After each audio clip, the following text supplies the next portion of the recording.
Hello, मैं योगेंद्र बहादुर सिंह सागर मिर्ज़ापुरी अपने YouTube channel हीरावन Ram Ram कह पे आप सभी का स्वागत करता हूं। इस चैनल पर मैं विविधा विषयों पे वीडियोस बना करके अपलोड करता हूं। आज एक टॉपिक हमने सेलेक्ट किया है, नर मधुमक्खी के वंश वृक्ष में फिबोनाची सीक्वेंस। वंश वृक्ष माने फैमिली ट्री, सजरा जिसको बोलते हैं। फिबोनाची सीक्वेंस, फिबोनाची मैथमेटिशियन का नाम है और सीक्वेंस माने अनुक्रम हिंदी में होता है। इसका अर्थ आपको हम ठीक से समझा दे रहे हैं, क्योंकि ये हमारा जो लेक्चर है ये पॉपुलर लेक्चर समझिए इसको। ये सिर्फ मैथमेटिक्स पढ़ने वालों के लिए नहीं है, ये सिर्फ जूलॉजी जानने वालों के लिए नहीं है, ये उन लोगों के लिए तो है ही है, साथ साथ सबके लिए है। मैं इतने सरल भाषा में आपको सब चीज़ बता दे रहा हूँ कि अगर आप जूलॉजी नहीं जानते, मैथमेटिक्स नहीं जानते, फिर भी आपके सब समझ में आएगा। तो सबसे पहले आप देखें सीक्वेंस। सीक्वेंस किसे कहते हैं? सीक्वेंस को हिंदी में अनुक्रम कहते हैं। अनुक्रम,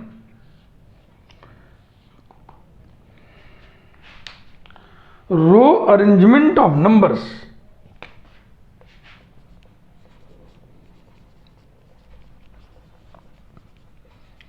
Row arrangement of numbers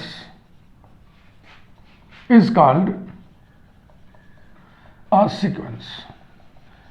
mathematics का जानकार, मैथमेटिक्स पढ़ने वाले बच्चे से सीक्वेंस का डेफिनेशन पूछेगा तो वो बच्चा ये नहीं बताएगा, वो कुछ और बताएगा। ये मैं जो आपके सामने डेफिनेशन रख रहा हूँ ये कॉमन पीपल के लिए, सबके लिए बहुत सिंपल सा भाव है इसमें। संख्याओं के, मैं इसको हिंदी में भी लिख दे रहा हूं, संख्याओं के पंक्ति विन्यास को, पंक्ति विन्यास को एक अनुक्रम कहते हैं। एक अनुक्रम कहते हैं, यानी कि नंबर्स को आप एक पंक्ति में लिख दीजिए। नंबर्स को आप एक पंक्ति में लिख दीजिए। चलिए नंबर्स बोलिए। पहला नंबर हमने 9 बोल दिया, फिर 108 बोल दिया, फिर 501 बोल दिया, फिर 777 बोल दिया, फिर 123 बोल दिया ना। ऐसे बोलते चले जा रहे हैं और एक पंक्ति में, एक लाइन में, एक रो में नंबर्स को हम कामा लगा के लिखते जा रहे हैं। कामा तो लगाएंगे ही तभी तो फर्क होगा ना। कामा नहीं लगाओगे तो कैसे पता चलेगा कि ये पहले लिखा गया उसके बाद ये लिखा गया है? तो कामा लगाने से सेपरेशन आ जाता है ना, कितने नंबर्स लिखे गए हैं।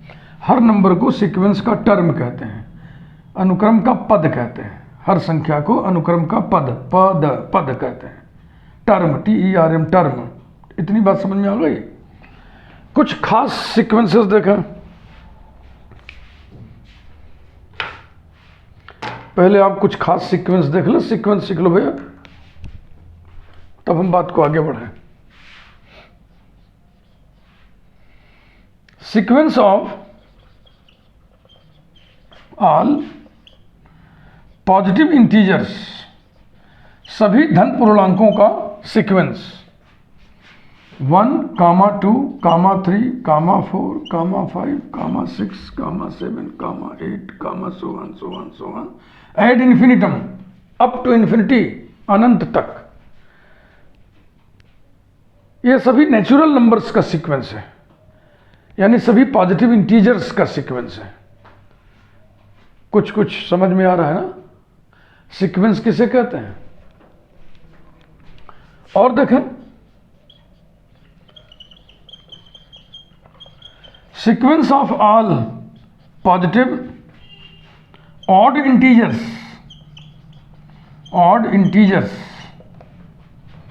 1, 3, 5, 7, 9, 11, 13 and so on up to infinity। सभी धनात्मक विषम पूर्णांकों का अनुक्रम। और देखिए,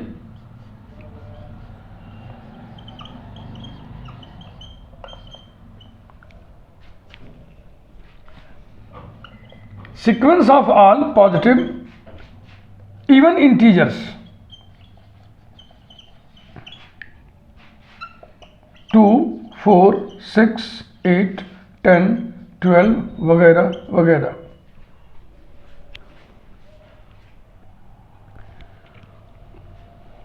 और एक देख लीजिए,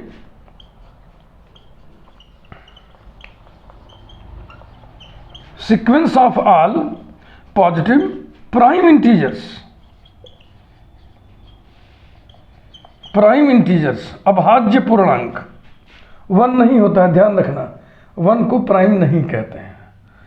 आप लोगों में से कुछ लोगों को ये बात नहीं मालूम रही होगी, आज आप जान लीजिए 1 प्राइम नहीं है। प्राइम की शुरुआत, पॉजिटिव प्राइम की शुरुआत 2 से होती है। 2, 3, 5, 7,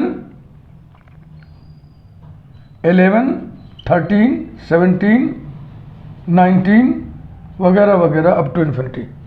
ये अभाज्य पूर्णांक है, धनात्मक अभाज्य पूर्णांक। 2, 3, 5, 7, 11, 13, 17, 19, इसके आगे फिर 23 आएगा।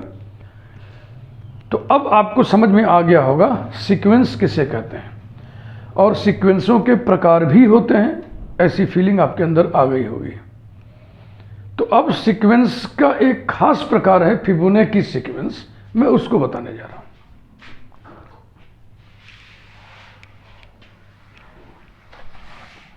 बहुत ही सरल भाषा में।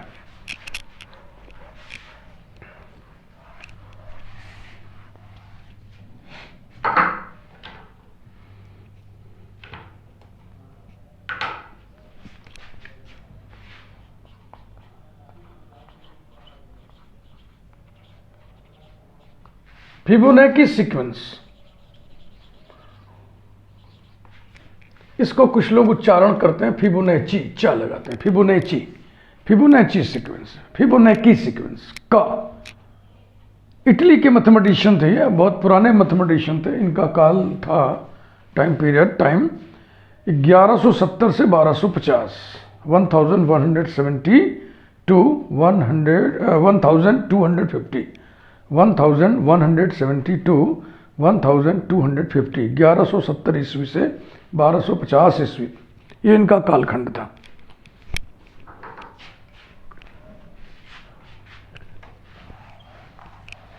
इटली के मैथमेटिशियन थे, इन्होंने सीक्वेंस की एक खास किस्म बताई। वो खास किस्म क्या है? एक सीक्वेंस जिसका पहला टर्म 1 है, दूसरा टर्म 1 है और तीसरा टर्म अपने पहले के 2 टर्म्स का सम है, 1 + 1 2। फिर यहां क्या लिखेंगे? इसके पहले के 2 टर्म्स का सम 1 + 2 3। फिर यहां क्या लिखेंगे? इसके पहले के 2 टर्म्स का सम 2 + 3 5। फिर क्या लिखेंगे? यहां पर जहां लिखना है उसके पहले के 2 टर्म्स का सम 3 + 5 8। फिर यहां इसके पहले के 2 टर्म्स का सम 13। फिर यहां इसके पहले के 2 टर्म्स का सम 21। फिर यहां इसके पहले के 2 टर्म्स का सम 34। ऐसे ही चलता चला जाएगा up to infinity. This is Fibonacci sequence, Fibonacci sequence, Fibonacci अनुक्रम। Okay.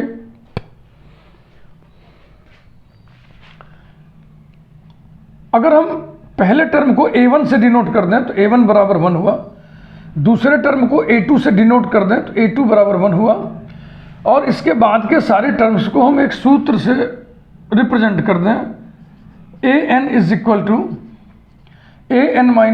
+ an-1 for all n > 3। यही सीक्वेंस है। पहला टर्म सीधा 1, दूसरा टर्म सीधा 1, फिर तीसरा टर्म आपको निकालना है तो यहाँ पे 3 रखिए, n = 3। तो देखो हम करके दिखा दे रहे हैं, n = 3 रखो तो a3 बराबर हो जाएगा a1 + a2। तो a3 ये है, ये बराबर होगा a1 + a2, अपने पहले के 2 टर्म्स का सम बराबर 1 + 1 = 2।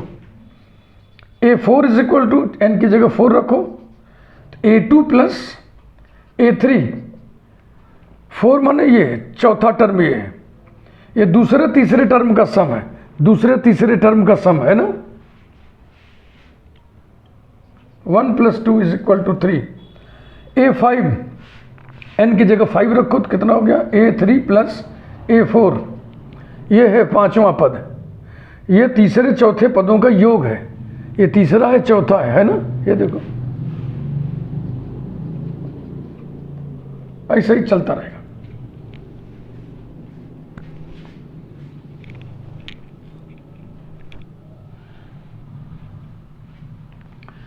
फिबोनाची सीक्वेंस आप समझ चुके होंगे, ऐसा मुझे विश्वास है। अब इस सीक्वेंस की महत्ता, सिग्निफिकेंस समझिए। यह सीक्वेंस प्रकृति में पाया जाता है, नेचर में कुछ पैटर्न दिखते हैं जो फिबोनाची सीक्वेंस में होते हैं, और ये फिबोनाची का सीक्वेंस पैटर्न प्लांट किंगडम में भी है और एनिमल किंगडम में भी है, कई जगह पे है। उनमें से मैं एक आज उठाया हूं इस लेक्चर के लिए।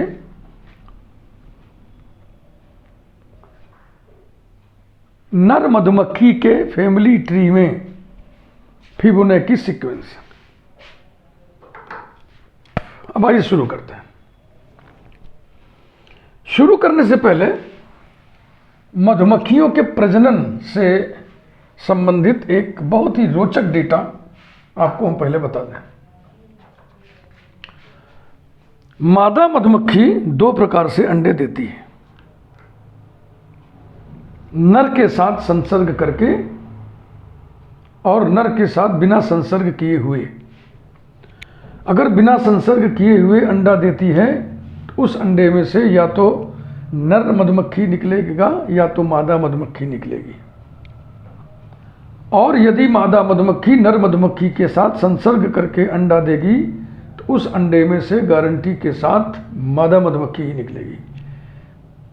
वारे कुदरत, वारे तेरा करिश्मा, कितने गजब की बात है ना, कि बिना निषेचन के, बिना संसर्ग के यदि मादा मधुमक्खी अंडा देती है तो उसमें से या तो मेल निकलेगा, हम थोड़ा इंग्लिश में लिखना चाह रहे हैं, आपको समझ में आएगा। फीमेल बिना संसर्ग के अगर अंडा देगी तो उसमें से या तो मेल बी निकलेगा या तो फीमेल बी माने मधुमक्खी। ओके। और एक मेल के साथ संसर्ग करके फीमेल जब अंडा देगी तो उसमें से गारंटी के साथ फीमेल बी निकलेगी। तो इस प्रकार से देखो, अब जनकों की बात करें, बिगेटर्स, किसने किसको जना, पैदा किया। मेल को पैदा करने वाला सिर्फ फीमेल है, लेकिन फीमेल को पैदा करने वाला मेल और फीमेल है। तो मेल का बिगेटर, जनक, मेल मधुमक्खी का जनक कौन हुआ? फीमेल मधुमक्खी। लेकिन फीमेल मधुमक्खी के जनक मेल मधुमक्खी और एक फीमेल मधुमक्खी। तो मेल मधुमक्खी के जनक की संख्या 1, फीमेल मधुमक्खी के जनक की संख्या 2। इसको आधार में रखते हुए आइए हम नर मधुमक्खी के बिगेटर्स का फैमिली ट्री तैयार करें।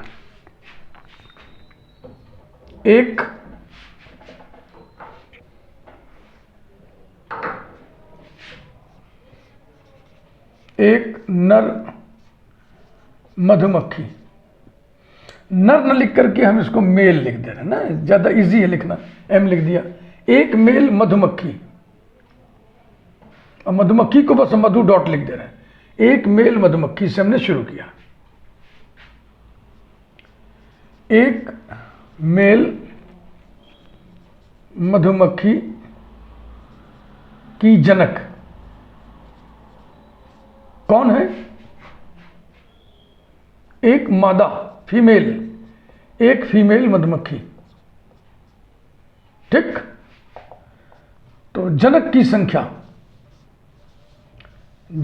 संख्या बराबर 1। फिबोनाची सीक्वेंस भी हम यहां किनारे लिख लें, यही किनारे लिख लिया जाए ना। कॉलम में लिख दे रहे हैं फिबोनाची सीक्वेंस 1 1 याद है ना, 2 3 5 8 13 21 34 एंड सो ऑन, यही क्रम है। हाँ, एक चीज तो मैं बताना ही भूल गया कि फिबोनाची सीक्वेंस के जो टर्म्स होते हैं इन्हें फिबोनाची नंबर्स कहते हैं। 1 2 3 5 8 13 21 34 और इसके आगे क्या आएगा 55, ये सब फिबोनाची नंबर्स हैं।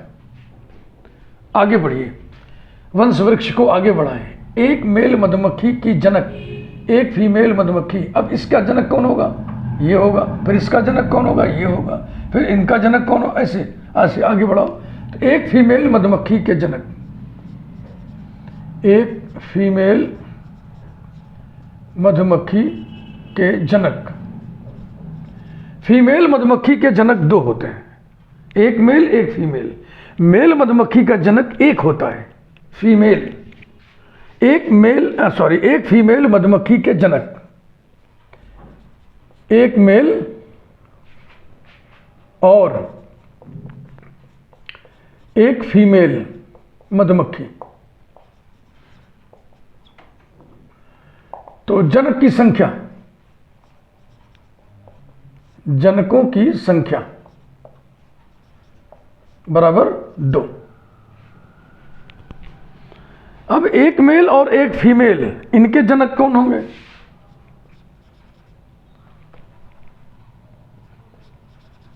एक मेल कामा एक फीमेल मधुमक्खी के जनक।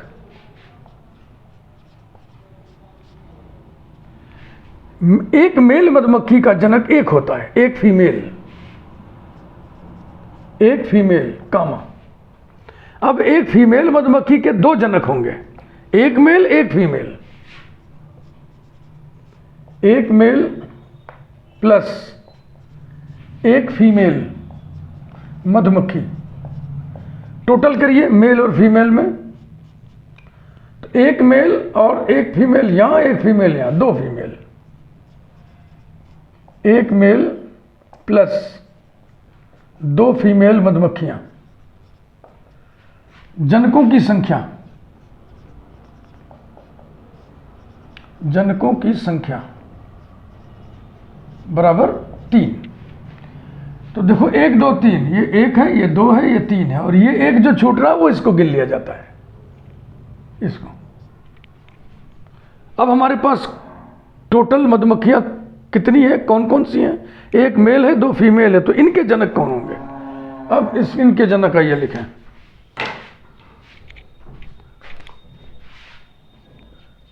एक मेल कामा दो फीमेल मधुमक्खियों के जनक।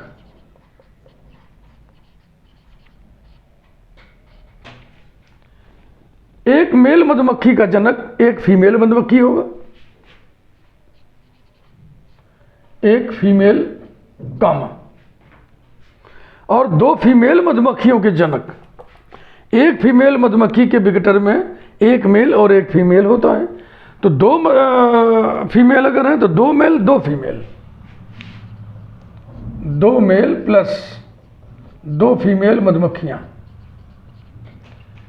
टोटल करिए मेल और फीमेल, दो मेल प्लस फीमेल, दो यहां है एक यहां है, तीन फीमेल मधुमक्खियां। जनकों की संख्या, जनकों की संख्या बराबर 2 धन 3 5। अब हमारे पास 2 मेल और 3 फीमेल हैं, आइए इनके जनकों को लिखें।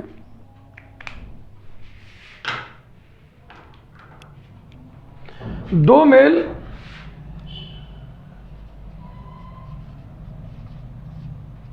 तीन फीमेल मधुमक्खियों के जनक।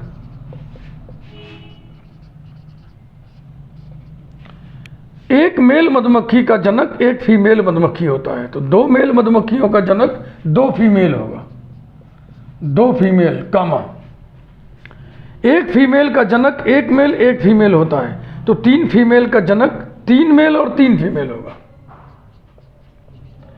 3 मेल प्लस 3 फीमेल मधुमक्खियां, मेल और फीमेल की काउंटिंग करके टोटल करिए तो 3 मेल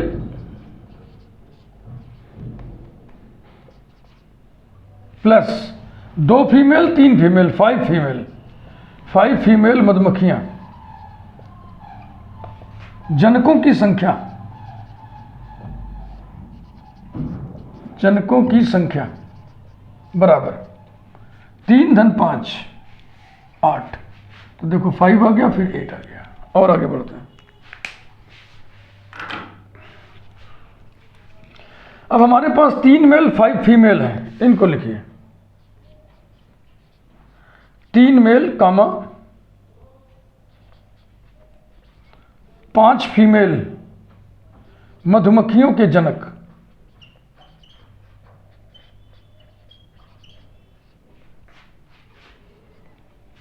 तीन मेल के जनक होंगे 3 फीमेल कामा 5 फीमेल के जनक होंगे 5 male 5 female, 5 male plus 5 female मधुमक्खियां। टोटल करें क्लासिफाई करके 5 मेल प्लस 3 फीमेल यहां 5 फीमेल यहां, 8 फीमेल मधुमक्खियां। जनकों की संख्या, जनकों की संख्या बराबर 5 धन 8। हाँ देखो ऐसे लिख दे रहे इसको भी, अब ठीक 8 5 13, ये आ गया बेटा। नेक्स्ट, अब हमारे पास 5 मेल और 8 फीमेल हैं, इन्हें पकड़िए। 5 मेल 8 फीमेल मधुमक्खियों के जनक। 5 मेल के जनक होंगे 5 फीमेल कामा, और 8 फीमेल के जनक होंगे 8 male 8 female, 8 male plus 8 female मधुमक्खियां। इन्हें अरेंज करिए। 8 मेल हो गया, अब फीमेल की संख्या 5 धन 8 13, 8 मेल प्लस 13 फीमेल मधुमक्खियां। जनकों की संख्या, नंबर ऑफ विजिटर्स, जनकों की संख्या बराबर 13 धन 8 21,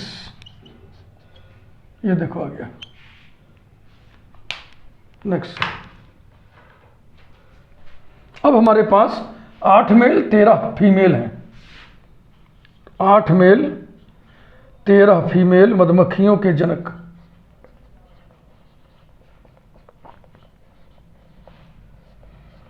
8 मेल के जनक 8 फीमेल कामा 13 फीमेल के जनक 13 male 13 female, 13 male plus 13 female मधुमक्खियां। ठीक है ना, यानी कि 13 मेल हो गए, 13 मेल प्लस फीमेल कितनी हो गई 13 और 8 21, 21 फीमेल मधुमक्खियां। जनकों की संख्या, जनकों की संख्या बराबर 13 धन 21, 3 1 4 2 1 3 34, ये आ गया। और ये सिलसिला अंतहीन ऐसे ही चलता रहेगा, और वंश वृक्ष, फैमिली ट्री, संजरा, वंशावली बनती रहेगी। ये जनकों, जनक उल्टा है थोड़ा, जैसे प्राय जब वंशावली बनाते हैं ना तो लिखते हैं इनका बेटा ये, इनका बेटा ये, इनका बेटा ये, यहाँ ये हो रहा कि इनके फादर ये, इनके फादर ये, इनके फादर ये, उल्टा वंश वृक्ष है, ये बिगटर्स का वंश वृक्ष है।